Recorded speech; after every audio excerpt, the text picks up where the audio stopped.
Ça, c'est un très bon petit vin de pays. Bonne tenue en bouche avec d'excellentes propriétés inflammables. Ma tenue, c'est la collection printemps de manifestants pacifistes. Certains s'imaginent qu'on est violent, mais l'habit ne fait pas le moine. Il y a quelques jours, j'étais à une manifestation pacifique contre un projet de l'agro-industrie. On était juste en communion avec la nature. Tout le monde dansait main dans la main. On entendait les oiseaux chanter. Un peu de fumée pour invoquer les dieux de la pluie. J'aurais aimé que ce que je viens de dire soit ironique, mais malheureusement, c'est pas le cas. Là, on parle plus de militants qui crèvent des pneus, qui saccagent des œuvres d'art ou qui aspergent de peinture des bâtisses. Au passage, on pouvait déjà applaudir la performance de défendre la planète avec des actions polluantes qui vont en plus nécessiter derrière que l'on nettoie avec des produits chimiques. Heureusement qu'ils défendent pas les femmes victimes d'agressions sexuelles, hein, sinon on se demande comment ils s'y prendraient. Non, actuellement, on va parler d'un groupe d'éco-terroristes qui se cache derrière des causes nobles, certes, pour faire des actions dont les prétendues vertus sont plus que discutables. Parce que quelle idée incroyable de vouloir sauver la planète en luttant contre l'agriculture. Enfin non, c'est pas très intelligent en fait. À part si ça consiste à volontairement créer des famines pour diminuer la population mondiale. Mais sinon, je vois pas trop où vous voulez nous emmener. Donc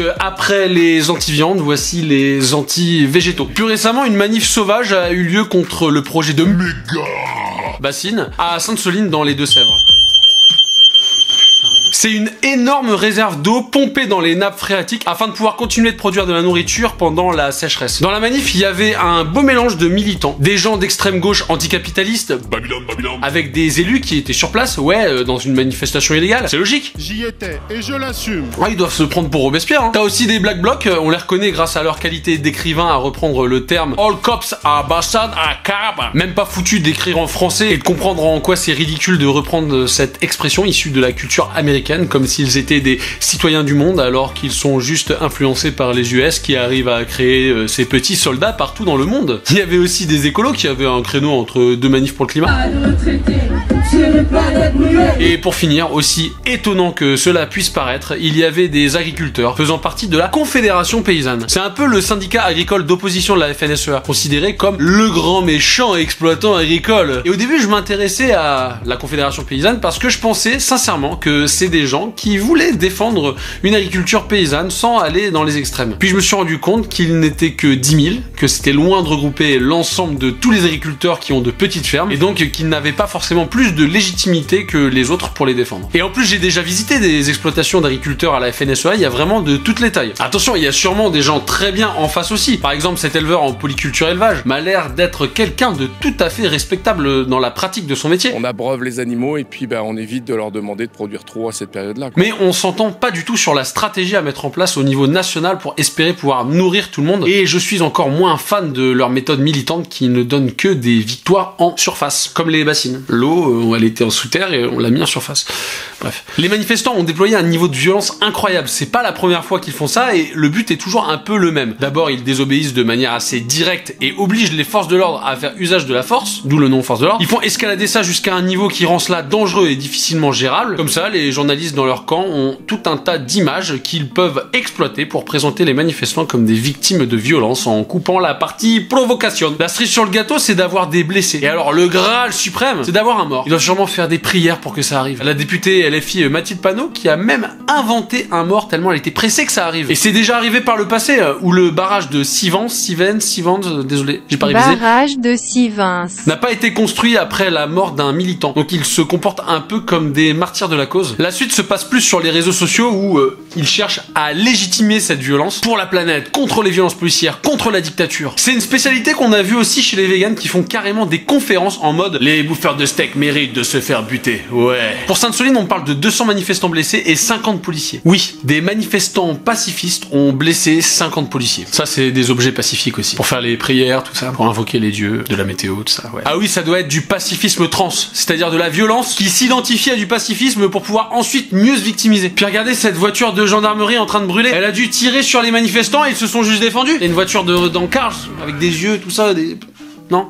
Autant dans les images que dans le discours, tout est contradiction. Je veux bien qu'on discute des violences policières, mais là franchement vous feriez quoi à leur place? La plupart des médias ont vraiment tenté de faire passer les forces de l'ordre pour des gros bourrins et les manifestants pour des victimes. Ce qui est aussi incroyable, c'est qu'il y a eu plein de reportages pour parler des méga bassines et que d'un coup, tout le monde serait devenu expert en agronomie. On parle tantôt de bassines ou de retenue de substitution, mais quand le projet est très grand, c'est là qu'on parle de méga bassines. Même mes amis, ma mère, maman, j'espère que tu regardes, comme ça tout le monde sera bien informé transformer au prochain repas de famille. Voilà un peu tous les arguments que j'ai entendus contre les bassines. Il y a ceux qui vont te parler de la lutte entre les gros exploitants agricoles et les petits paysans. Je vais vous donner les chiffres là-bas et ça va calmer tout le monde. Déjà, contrairement à ce que racontent tous les anti-bassines, c'est pas un projet qui concerne 5% des agriculteurs du secteur. Pour une minorité, que sont ces 5% d'agriculteurs? Mais 25%, 600 emplois, 35 000 hectares avec des tailles moyennes d'exploitation de 72 hectares. Donc comme on considère une exploitation comme grosse à partir de 100 hectares en France, là on parle plutôt de petites exploitations. Et alors si on compare avec l'Ukraine et ses exploitations de 20 000 hectares, en France franchement,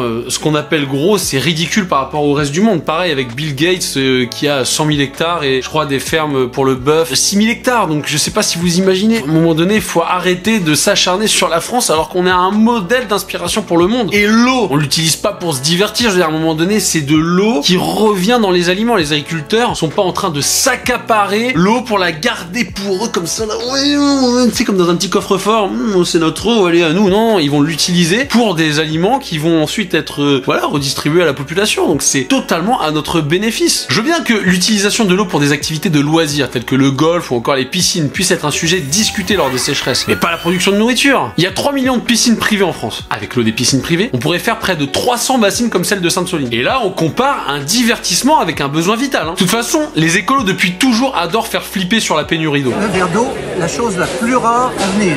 Pour le moment, quand on tire la chasse, c'est encore en moyenne 8 litres d'eau consommée. Si on doit vraiment débattre sur la consommation d'eau, ce serait peut-être bien de revoir certaines habitudes de vie avant de parler de nos agriculteurs qui veulent simplement nous nourrir. Effectivement, dans certains secteurs, notre utilisation courante de l'eau sera rendue impossible par la sécheresse. Et ça n'aura rien à voir avec l'usage des méga-bassines. Il y a plein d'endroits pour lesquels les nappes phréatiques sont vides sans ça. Il faut arrêter, on manquera jamais d'eau à boire. Personnellement, j'écoute plus tous ces gens qui t'annoncent la fin du monde tous les 10 ans. Par exemple, Greta Thunberg disait en 2018 que si on l'écoutait pas, ce serait la fin de l'humanité en 2023. On est en 2023, c'est pas la fin du monde, et elle a effacé son tweet. Et c'est pas la première fois que ça arrive, et ce sera pas non plus la dernière. Après, c'est vrai que cette pratique agricole n'est pas sans conséquences sur l'environnement. Elle va affecter certaines zones et les assécher. Mais la vraie discussion est de savoir si on en tire plus de bénéfices que d'inconvénients. Et là, c'est ni à moi d'y répondre, ni aux militants, mais à des scientifiques qui ont une compréhension globale des enjeux, à savoir entre respecter au plus possible l'environnement et nourrir la population afin d'éviter les famines. On peut pas avoir une grille d'analyse qui se concentre que sur un seul aspect du problème. Pour rappeler vite fait le principe, les méga-bassines sont remplies en hiver grâce à l'eau de pluie, mais surtout des forages qui vont puiser dans les couches superficielles des nappes phréatiques. L'intérêt de récupérer cette eau est de prendre le contrôle sur l'usage qui en sera fait. Et bien souvent, les nappes phréatiques se vident en été, donc faire ces réserves en avance permet de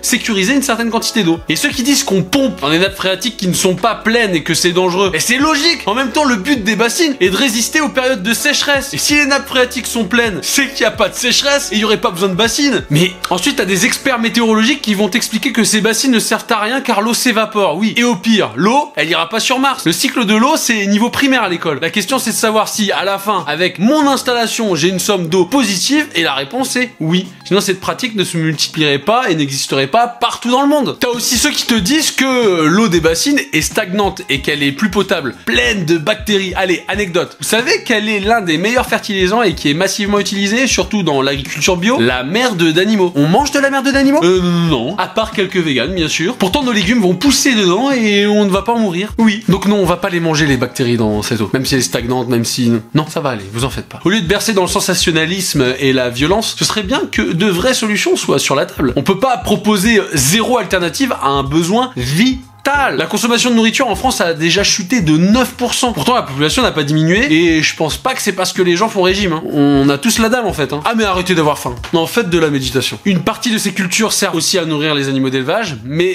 de mémoire, la France est encore à plus de 99% pas végane. Quand on voit des journalistes comme Hugo Clément qui bloquent un directeur de recherche en production animale à l'INRA... Compliqué après de discuter des sujets scientifiques. Militantisme versus science, pas toujours très bon ménage. Si demain la France préfère que ces cultures se transforment en désert plutôt que de tout tenter pour les sauver, on va juste importer de la nourriture qui ne respecte aucune de nos normes françaises. Toujours plus de mondialisation, toujours moins d'écologie. Et ça me fait vraiment mal au cœur à chaque fois que la France se fait attaquer sur l'écologie. Parce qu'on a vraiment fait les bons choix. On représente moins de 1% de l'empreinte carbone de l'humanité, alors qu'on fait partie des premières puissances économiques mondiales. Ça veut dire que la France a réussi à trouver l'excellent compromis entre niveau de vie et écologie. Si vous êtes un vrai écolo, soit vous venez nous aider à améliorer notre mode de vie à moindre impact, soit vous allez militer dans des parties du monde où cela pose vraiment problème. On a été élu l'agriculture la plus durable au monde. On a aujourd'hui plus de forêts qu'au Moyen-Âge. On est le pays le plus boisé d'Europe, avec 30% de sa surface faite de forêts, et ça continue d'augmenter. C'est en partie grâce aux améliorations en termes de productivité agricole. Si demain on passe tous en bio, c'est au minimum 2 fois plus de surface agricole pour la même quantité de nourriture. Il faudra 2 fois plus de pétrole dans les tracteurs. On aura une moins bonne sécurité alimentaire car les rendements agricoles bio sont beaucoup plus variables en fonction des intempéries. Le Sri Lanka a essayé de passer en 100% bio, ça a été une catastrophe. On nous a dit qu'on devait passer aux engrais biologiques, ça n'a pas marché. Ça a été un échec.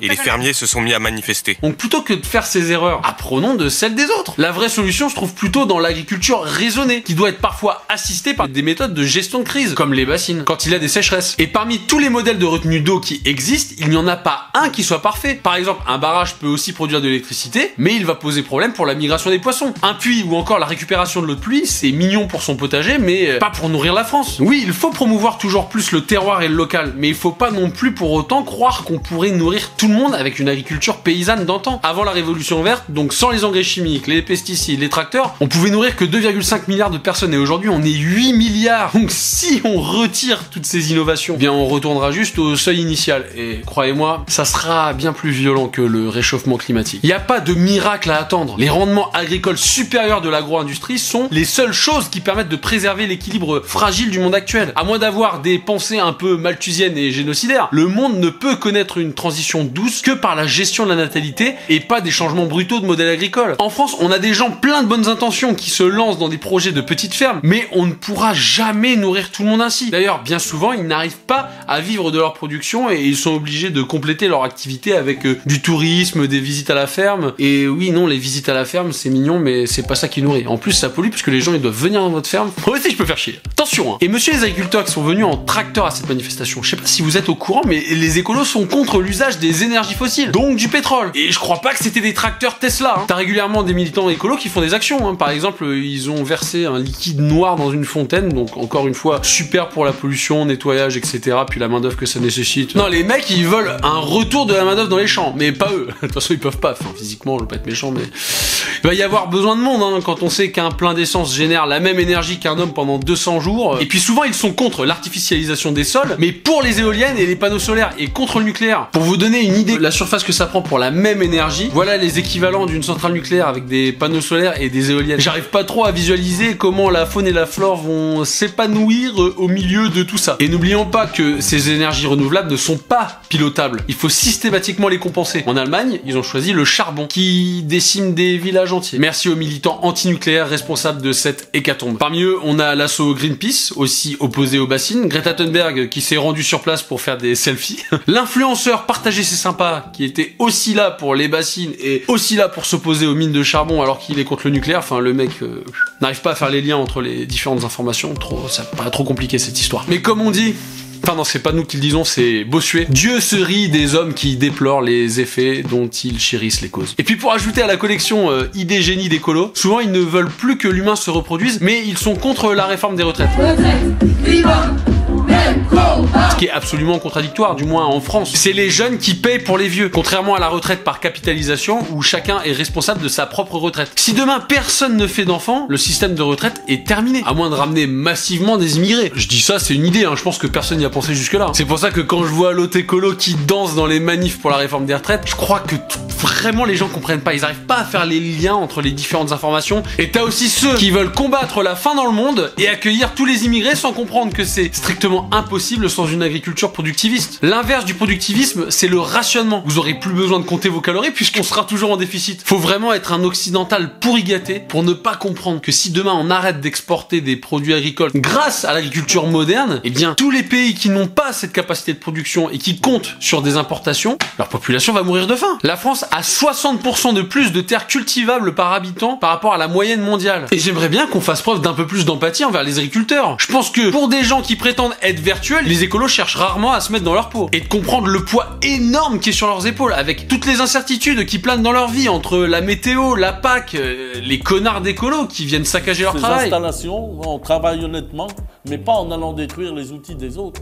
Est-ce que parce que je suis pas d'accord avec mon voisin, je vais détruire sa maison? De toute façon, on a compris que le but c'était pas d'informer, mais de déformer. Employer des termes comme agrobusiness, qui est censé faire peur, alors que ça veut juste dire commerce agricole, agrobusiness, commerce agricole. Actuellement, il y a des personnes qui doivent faire des économies sur la nourriture et ça va pas aller en s'améliorant. On peut le nier, mais ça va pas faire disparaître le problème. On a besoin d'une agriculture durable et productive pour pouvoir nourrir tout le monde dignement. Le problème aujourd'hui, c'est qu'on veut de la nourriture sans agriculture, on veut pouvoir produire localement mais sans usine. Et avant de finir la vidéo, j'aimerais que tous ceux qui pensent que je suis un méchant monsieur qui défend l'agro-industrie qui ne sert strictement à rien et qui ne fait que détruire la planète, prenez une seconde, mettez pause la vidéo, ok? Et vous allez faire le tour de vos placards, de votre frigo, et vous me dites s'il n'y a pas au moins un produit, et il y en aura sûrement des dizaines, issus de cette agro-industrie. Et alors si c'est le cas, laissez un petit commentaire. Et peut-être on pourrait trouver un terrain d'entente, un juste milieu, continuer de discuter. Parce que c'est ça l'essentiel. Maintenir le lien entre les gens. Pas le lien avec des cocktails Molotov et des cagoules. Faut de l'amour entre les gens. Un peu de conflit, un tout petit peu, mais pas obligé de brûler, de tuer. Non, ça, non, c'est pas bien. C'est sympa la discussion, tu sais, on prend un petit saucisson. Vous voyez, là, je mange ma salade dans un pot de terre. Je tiens quand même à ajouter une petite nuance supplémentaire. J'ai quand même, en quelque sorte, plus d'admiration pour